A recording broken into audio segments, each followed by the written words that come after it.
So we're going to spend some time today talking about divergence. So this is still 16.5, but we'll spend a couple of days now discussing divergence versus curl. And you'll see very quickly sort of the difference between the two. So it starts out very similar. The fact that my vector F has components P, Q, R, right? It's a vector field in R3. So that started out almost identical to curl. The idea that these partials exist, we keep saying that, right? It's like, we know it's got to be true, otherwise we're not doing any of this stuff. The divergence, as opposed to the curl, okay, the divergence of F is a function of three variables defined by, so just that concept that it is not a vector. I just want you to think about that. So the divergence is not a vector, it's going to be a function. And so hopefully your mind is kind of already thinking about some things, right? We talked about the curl being the cross product of del and F, right? Because that curl resulted in a vector. Divergence is not a vector, it's going to be a function. So I think you know what the divergence of F is going to be. It's going to be the dot product. I saw that coming. So if I do the dot product of del and F, I will get the divergence. So we can walk through a pretty easy example. This is the same F that we used in our curl notes. So we'll kind of see the difference between those two calculations, right? So the divergence of F is the dot product of del and F. Okay, so let's think about what that means. Del, that first component of del, is just the partial with respect to x.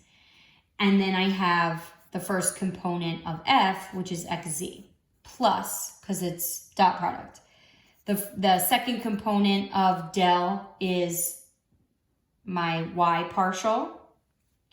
And the second component of F is xyz, plus, because it's dot product, that last component of del and the last component of F.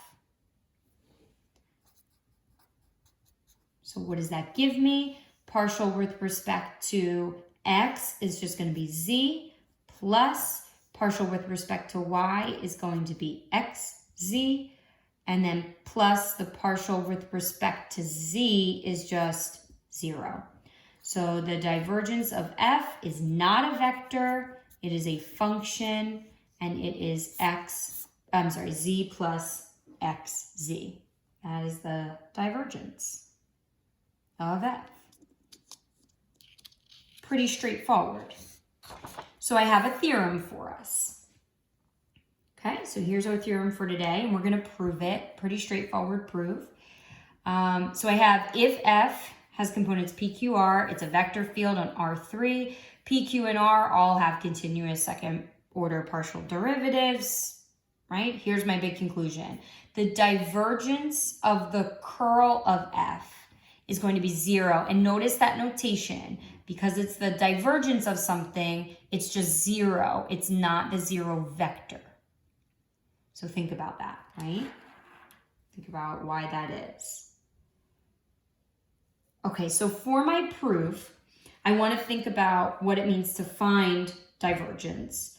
To find divergence, I do the dot product, right, of del and whatever's here, right? So divergence of F is del dotted with F. So it's whatever's here is that second part of my dot product. So if I want to do the divergence of curl F, I always forget the L with curl, by the way, because I make the line for the F and then I forget. Well, that's just going to be del dotted with, well, what is curl, right, is del cross with F.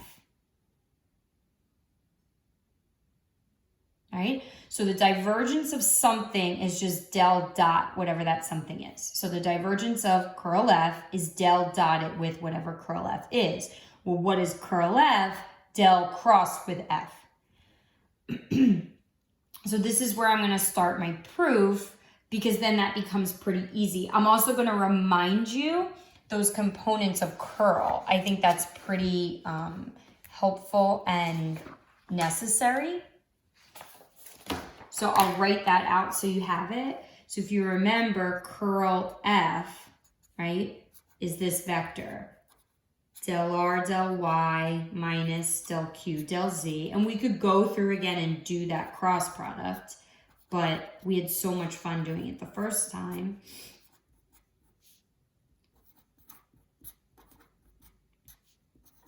So that's just this second part, right? And now I need to dot that with del. And remember, del is just del, del X, del, del Y, del, del Z. So I'm taking, and it's divergent, so it's just a dot product. So it's going to equal del, del X times that first component here of curl F. Del R, del Y, minus del Q, del Z. Plus, it's a dot product, the first component of del, which is my y partial, or the idea of taking a partial with respect to y, and then the second component of curl F, plus taking partial with respect to z, and my last component for curl F. Remember, divergence is not a vector, so this is just a function, right? And now I'm going to start to simplify some stuff here.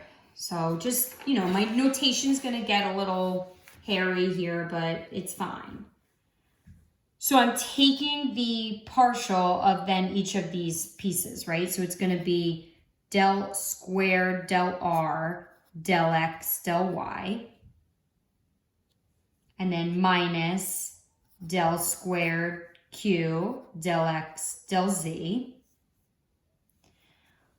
Now I'm on to the second part, plus del squared P, del Y, del Z, minus del squared R, del Y, del X.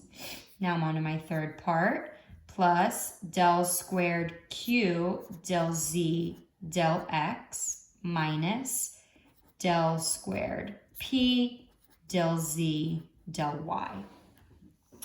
And if you remember back from chapter 14, the order in which you take those partials doesn't matter. So if you first take a partial with respect to X and then Z, it's the same as Z and then X, right? As long as all my partials are continuous, but that was a necessity to even begin this proof, to even make the claim that this theorem was true. So that means when I look at del squared R, del X, del Y, that's the same value as this right here. One's positive, one's negative, so they cancel. This term here, right, for Q is del X, del Z. In that order, this one's del Z, del X. Same thing, one's positive, one's negative, they cancel. For my del squared P, I have first take your partial with respect to Z, then Y, Y then Z, one's positive, one's negative, same value, so it equals 0. Therefore, the divergence of the curl of F equals 0. So I have an example for you. Okay, here's example 2 for today. I have my vector field. This is the same one, again, that we've been working with throughout, really.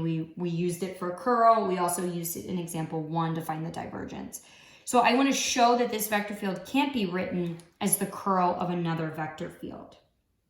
Okay, so if you remember from example 1 today, we just did this a couple minutes ago, we found the divergence of F. So I'm just going to copy that down because I want to make sure I have that. It's the same vector field. So we know, right? And I changed up the way I wrote it. I don't know why, because I keep writing x first, but this is the same thing, z plus xz or xz plus z, right? Same thing. So I have the divergence of f, okay, which obviously is not 0. So the divergence of f is not 0, and I can see that right here, okay? If f were to equal curl of some other vector field g, so let's just go with that. Almost like an indirect proof, right? Let's say this is true. Then if I take the divergence of each side of that, right? So I'm sorry. I want to assume that it is true. And then, so if I take the divergence of each side, then that must still be true, right? That those two things would be equal. But we just said a minute ago that the divergence for the curl of any vector field, as long as it's, right, PQR is a vector field on R3, it has continuous second order partial derivatives. So this has to equal 0.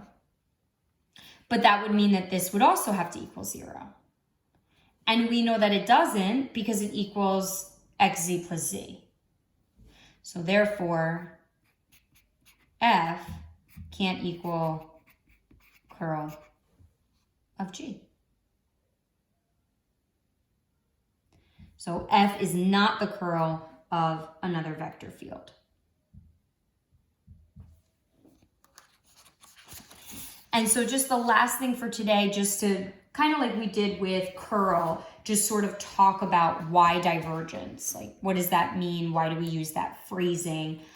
Just to give you a little bit of insight there. So if F is, again, we're thinking about it like it's the velocity of fluid flow, right? Then the divergence of F represents the net rate of change with respect to time of the mass of fluid flowing from the point per unit volume.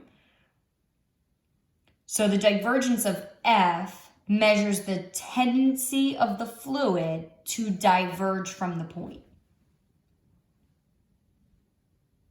You can kind of think about why that phrasing, right? It's the tendency of the fluid to diverge from that point. And if the divergence of F equals 0, again, notice just a 0, not a 0 vector, F is said to be incompressible. That's just a little bit of vocab for you. Okay? So try to think about curl and divergence, how they are sort of related, how they're the same. They're very much, intertwined there. And then we're going to start to look at some of our line integrals and link that back to divergence tomorrow.